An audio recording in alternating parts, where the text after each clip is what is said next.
Bonjour et bienvenue dans ce nouvel épisode de Lu pour vous. Je vais lire de mon livre Lean Management un chapitre qui s'appelle Prenons un café et qui est tout au début de mon livre puisqu'il s'agit des pages 13 à 15. C'est une métaphore, une petite histoire qui permet d'entrer en douceur dans le sujet du Lean Management. Et voilà comment cela démarre. Prenons un café. En guise d'entrée en matière, je propose au lecteur de m'accompagner virtuellement dans un bistrot imaginaire pour prendre un café. Les places au bar étant déjà largement occupées par les consommateurs, je reste plus volontiers dans la salle, m'installe à une table libre et j'attends de recevoir une marque d'intérêt du patron. Celui-ci s'approche pour entendre ma commande, un café s'il vous plaît, et s'en retourne derrière son bar. Il prépare une dose de café moulu dans le support, comprime la petite dose avec un mouvement maîtrisé, ajuste le support à la machine, place une tasse et lance le cycle machine. Pendant que l'eau chaude sous pression fraye son chemin vers la tasse, il en profite pour mettre de l'ordre sur le comptoir. Ce faisant, il ne voit pas que, dans son dos, la tasse mal centrée ne reçoit qu'un tiers à peine du café qui s'écoule. Lorsqu'il se retourne à la fin du cycle machine, il constate le résultat, corrige la position de la tasse et recommence un nouveau cycle avec plus d'attention.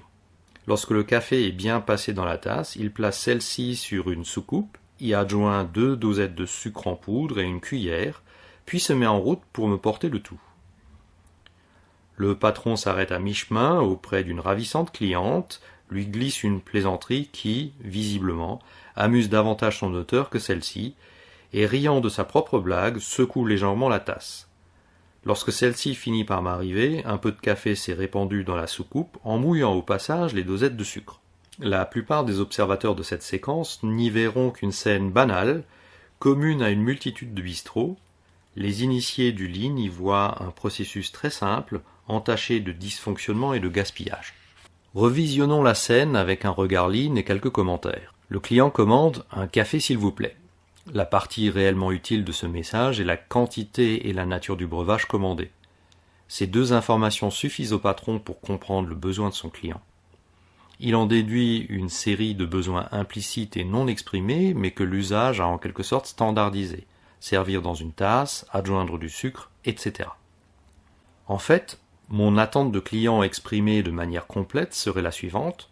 Veuillez me servir rapidement s'il vous plaît, un café expresso chaud dans une tasse propre posée sur sa soucoupe. Lorsque le premier café qui s'écoule manque sa tasse cible, c'est l'équivalent en industrie d'une production défectueuse et dans un cadre plus général d'un travail à refaire.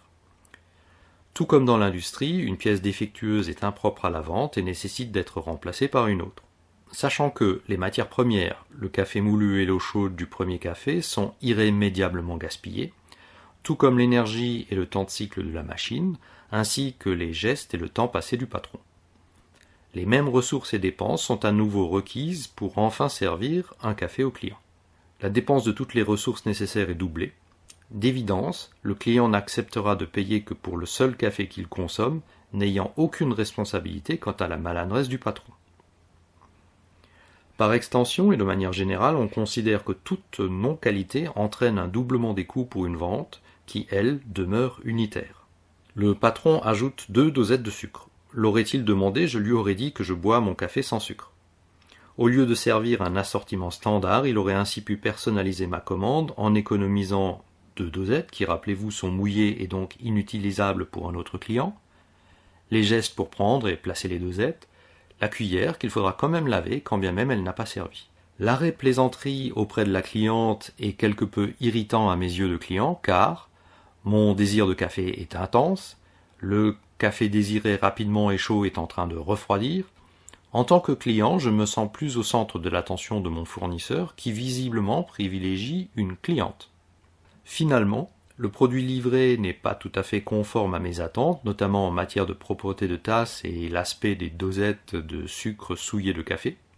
Il suffit de remplacer le café par tout autre produit ou service plus coûteux et plus sophistiqué, mettant en œuvre des processus ou des procédés plus complexes et plus onéreux pour entrevoir quel genre de dysfonctionnement et de gaspillage se produisent un grand nombre de fois au sein des entreprises et des administrations. Ils dégradent les performances des produits et ou des services en générant des coûts infiniment supérieurs au coût d'une tasse de café. Ils altèrent la satisfaction des clients au-delà de l'irritation du client de ce bistrot imaginaire. Au final, c'est la profitabilité des entreprises et leur positionnement concurrentiel qui sont mis en jeu, sans même que les parties concernées en aient conscience. Ce qui est commun à la scène du bistrot et à la réalité des entreprises est que, sous condition d'exercer sa sensibilité, ce type d'observation et d'analyse de déroulement est réalisable par littéralement n'importe qui, dans n'importe quel milieu ou secteur d'activité. C'est ce que firent les ingénieurs japonais dans les années 1950 dans leurs ateliers de fabrication.